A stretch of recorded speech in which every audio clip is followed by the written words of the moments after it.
Hello दोस्तों, TMS Sanskrit विद्यापीठ में आपका स्वागत है। इसके पहले क्लास में हम लोग संस्कृत के ट्यूटोरियल को जान रहे थे।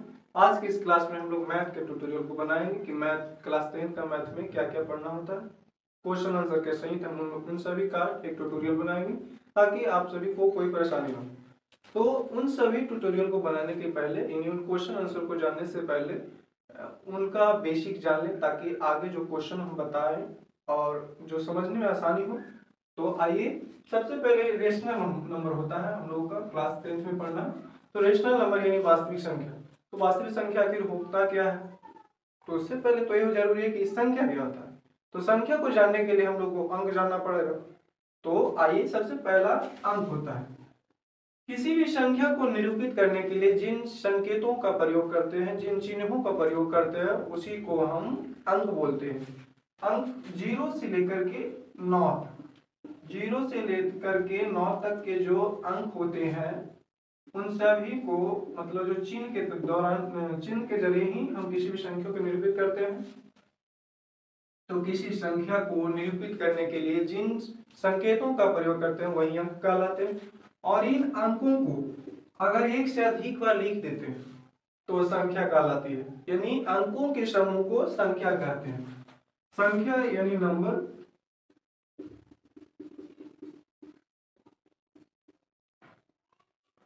अंकों का समूह।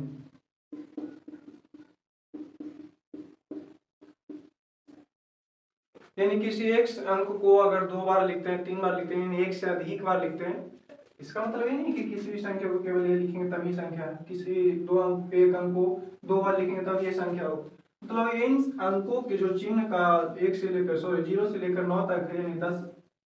अगर कोई पूछे कि बताइए अंकों की कुल संख्या कितनी होती है, तो अंकों की कुल संख्या 10 होती है, 0 से लेकर के 9 तक। और इन अंकों के समूह को ही हम लोग संख्या बोलते हैं। अंकों के समूह को संख्या बोलते हैं। अब आगे चलकर हम लोग को पढ़ना होता है कि प्राकृत संख्या क्या है, उसके बाद पूर्ण संख्या क्या है, पूर्णांक संख्या क्या है। लेकिन ये धीरे धीरे मालूम कैसे होगा कि आया कैसे?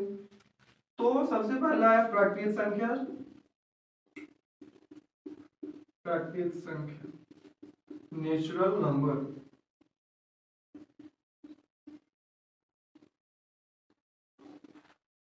प्राकृत, किसी भी प्राकृतिक वस्तुओं को गिनने के लिए कोई ना कोई संख्या का होना जरूरी था।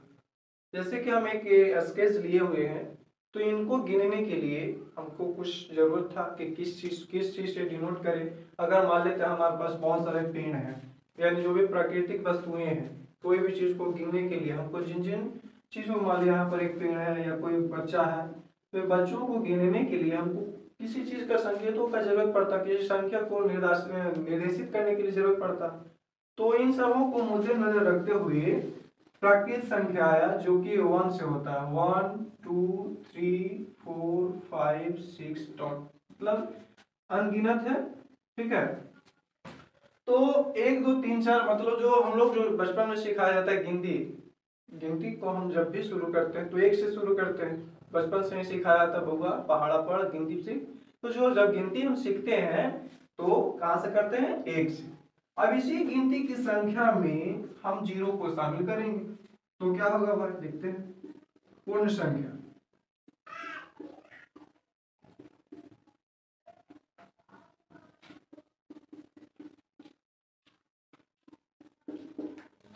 किसी प्राकृत संख्या में 0 को शामिल करने पर जो संख्याओं का समूह प्राप्त होता है। प्राकृत संख्या यानी गिनती की संख्या। गिनती की संख्या में अगर हम 0 को शामिल कर दें तो पूर्ण हो जाती है। तो गिनती की संख्या 1 से शुरू होती है, अगर उसमें हम 0 को शामिल करते हैं यानी शून्य को शामिल करते हैं तो पूरी तरह से पूर्ण हो जाता है। अब पूर्ण की जरूरत क्यों पड़ा? क्योंकि जब हम 9 के बाद 10 करेंगे यानी या फिर 11 करेंगे तो इसके लिए 10 9 तक की संख्याओं को तो हम लोग गिन सकते थे, लेकिन उसके आगे की संख्याओं को गिनने के लिए हमें जरूरत पड़ गई 0 की। क्योंकि जैसे अगर बोले कि यहाँ पर 9 बचे हैं, एक और बढ़ेगा तो कितना लिखेंगे? तो इसके लिए धीरे धीरे 0 की खोज करना पड़ा। उसके बाद हम लोग पढ़ेंगे पूर्णांक संख्या।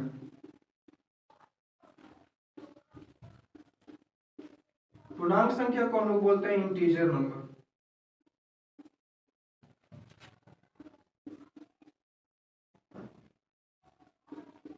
अब इंटीजर नंबर में क्या होगा कि ऋणात्मक संख्याओं को जोड़ना पड़ा, यानी पूर्ण संख्या यहाँ से उठाएंगे इसको 0 1 2 3 इंफिनिट तक, और इधर भी -1 -2 -3 ये भी इंफिनिट तक ही रहेगा। तो इसके लिए क्या हुआ, किसी पूर्ण संख्या में ऋणात्मक संख्या को माने नेगेटिव वाले संख्याओं को जब हम जोड़ते हैं तो ये पूर्णांक संख्या बन जाती है। सबसे पहले क्या था, अंक था।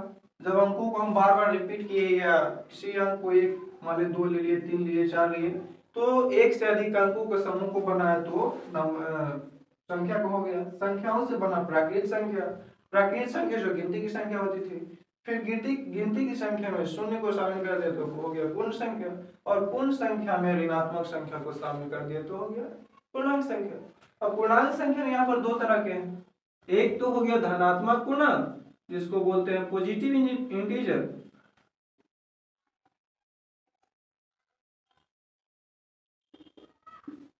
और दूसरा हो गया निगेटिव इंटीजर।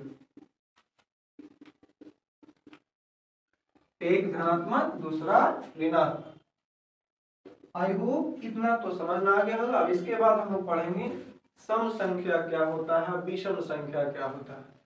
धनात्मक पूर्णांक, ऋणात्मक पूर्णांक ये सब मालूम हो जाएगा, जो निगेटिव है ऋणात्मक और जो पॉजिटिव है वो धनात्मक। इसके बाद आता है सम संख्या। सम संख्या इवन नंबर।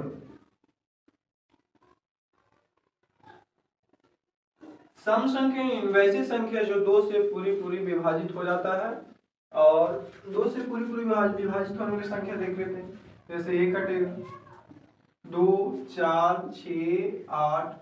अब इसको हम कहाँ तक ले जाएंगे, तो किसी भी संख्या को यानी सम संख्या को निर्देशित करने के लिए 2m इसका व्यापक रूप होता है, जहाँ m एक प्राकृत संख्या हो सकती है।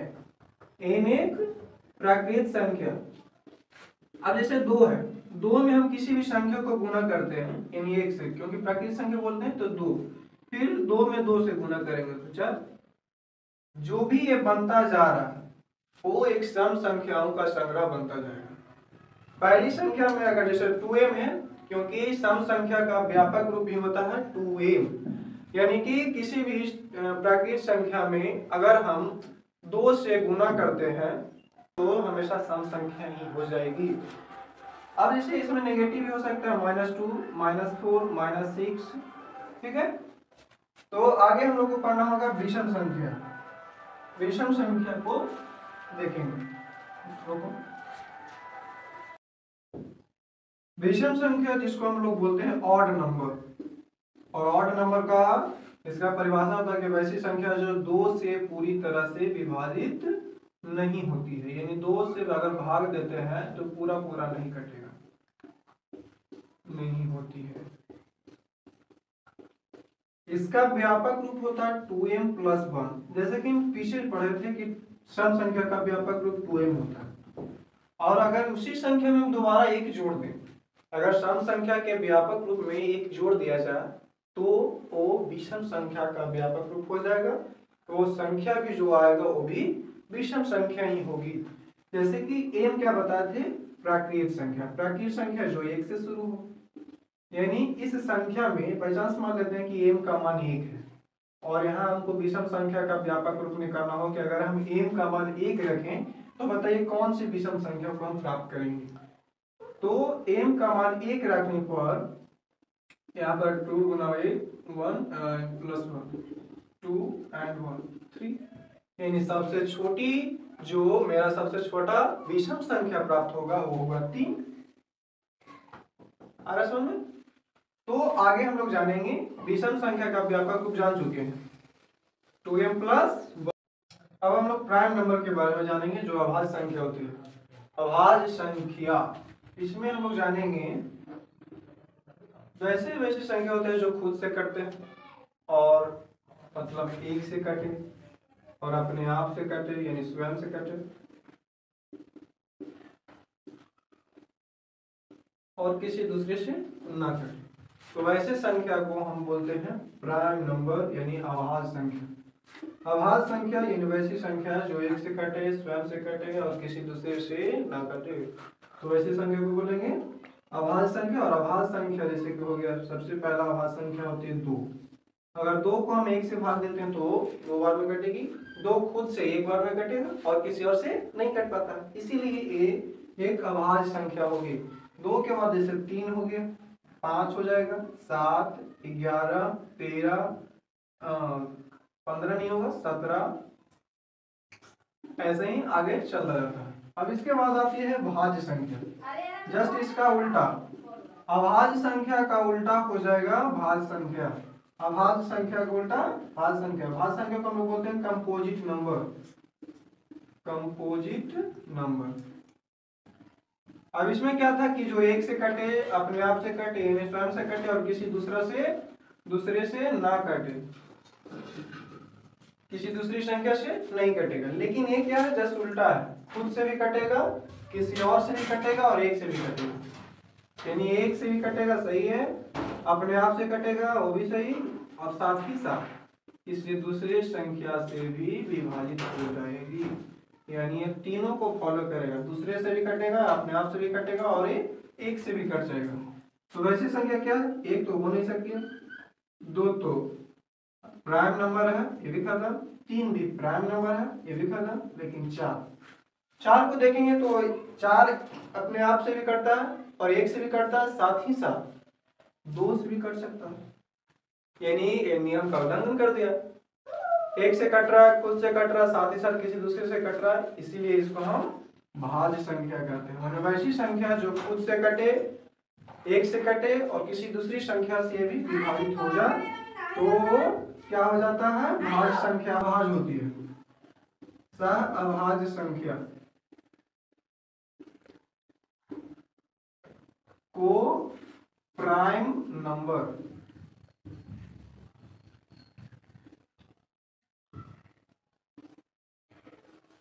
को प्राइम नंबर का नाम है कि अगर 2 अभाज्य संख्याएं, 2 प्राकृत संख्याओं को वैसा जोड़ा जिसका HCF 1 हो।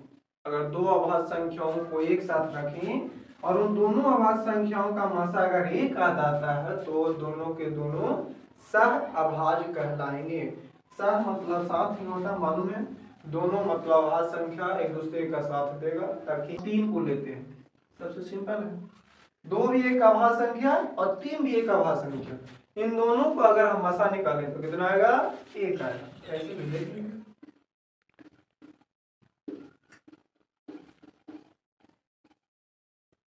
आया, तो इन दोनों का मसा हमेशा 1 ही आएगा, इसलिए ये दोनों के दोनों एक साथ अभाज्य संख्या होगी। इसके बाद आते हैं जुड़वा अभाज्य संख्या। जुड़वा अभाज्य संख्या वैसी संख्याओं को कहते हैं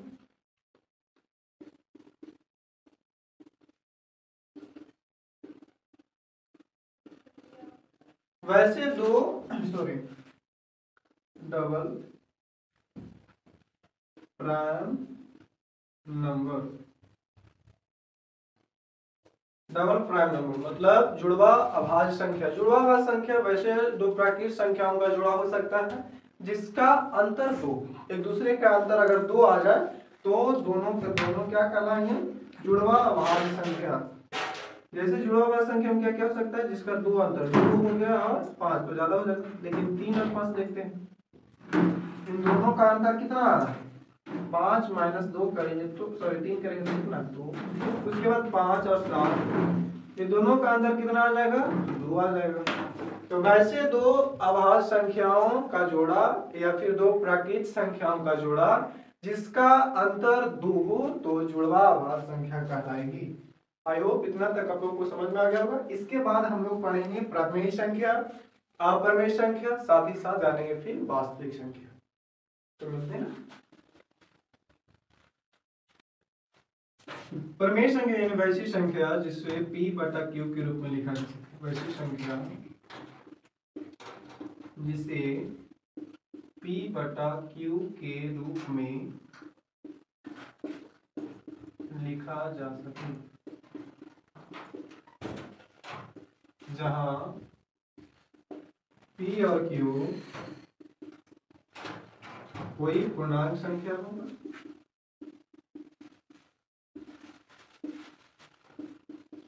तथा क्यू का मान 0 के बराबर न हो, Q is not equal to 0। इसका दूसरा परिभाषा ये भी होता है कि वैसी संख्या जिसका पूरा पूरा वर्गमूल निकल जाए, वैसी संख्या जिसका पूरा पूरा वर्गमूल निकल जाए।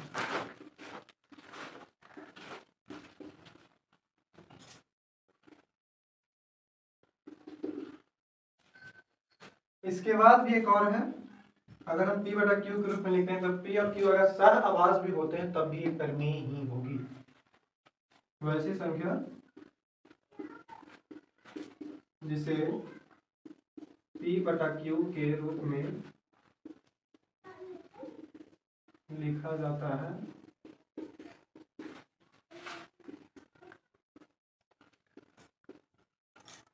जहां p और q सहअभाज्य है। और सहअभाज्य का मतलब हम बता चुके हैं कि वैसे दो अभाज्य संख्याओं का जोड़ा जिसका HCF 1 हो। तो परिमेय संख्या को बेसिकली तो हम जानते हैं कि वैसी संख्या जिसको p बटा q के रूप में लिखा जा सके जहां p और q कोई पूर्णांक संख्या है और q का मान 0 के बराबर ना हो। यानी जो हर होता है p बटा q के रूप में लिखें तो ऊपर वाला नोमिनेटर और नीचे वाले को बोलेंगे डिनोमिनेटर। नोमिनेटर मतलब हो गया अंश और डिनोमिनेटर का मतलब हो गया हर। हर का मान 0 क्यों नहीं हो सकता? क्योंकि a अनडिफाइंड है। 0 1/0 करने का मतलब है a अनडिफाइंड है, इसको हम परिभाषित नहीं कर सकते। 0 से किसी भी संख्या में अगर भाग देते हैं, जैसे 1 में देंगे तो भी 0, क्योंकि किसी भी संख्या में 0 से गुना करेंगे तो ये 0 ही देगा रिजल्ट हमेशा, तो ये हमेशा 1 रहता ही जाएगा। जैसे 0 से हम मान लेते हैं बोलेंगे 1 करोड़ में देंगे, ठीक है। तो अगर बोलेंगे कि हमको इसमें भाग देना है तो किसी भी संख्या से कितना हो इसमें गुना करेंगे कि लाखों करोड़ों अरबों कितना भी गुना कर लें, इस रिजल्ट में हमेशा 0 ही आएगा। और 0 में से फिर दोबारा इसको घटाएंगे तो जो ऊपर था वही नीचे आ जाएगा। अनडिफाइंड, इसको किसी भी तरीके से हमको रिजल्ट नहीं मिल पाएगा।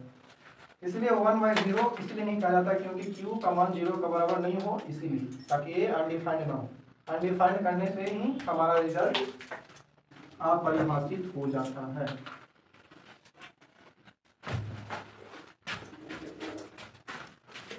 अब इसके बाद हम लोग को पढ़ना है अपरिमेय संख्या, जिसको बोलेंगे इरेशनल नंबर।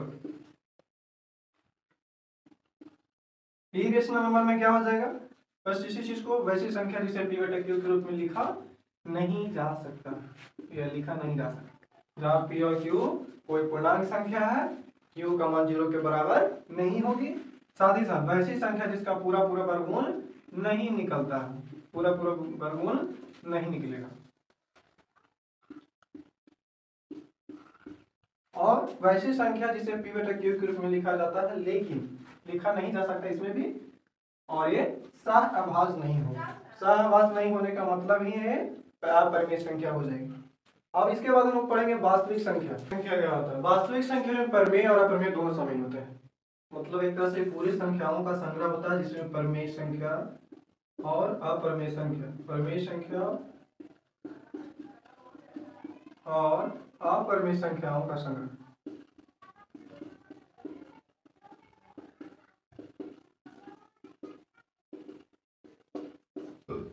परिमेय और अपरिमेय संख्याओं का संग्रह वास्तविक संख्या कहलाता है। जैसे परिमेय संख्या में क्या क्या था? √4, √9, √16, 5, 0, 22/7।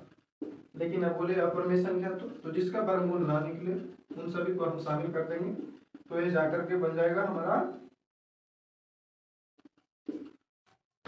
अपरिमेय संख्या। और इन दोनों को अगर हम एक साथ लिखें तो ये किनके संग्रह में आते हैं? तो वास्तविक संख्याओं के समूह में आते हैं।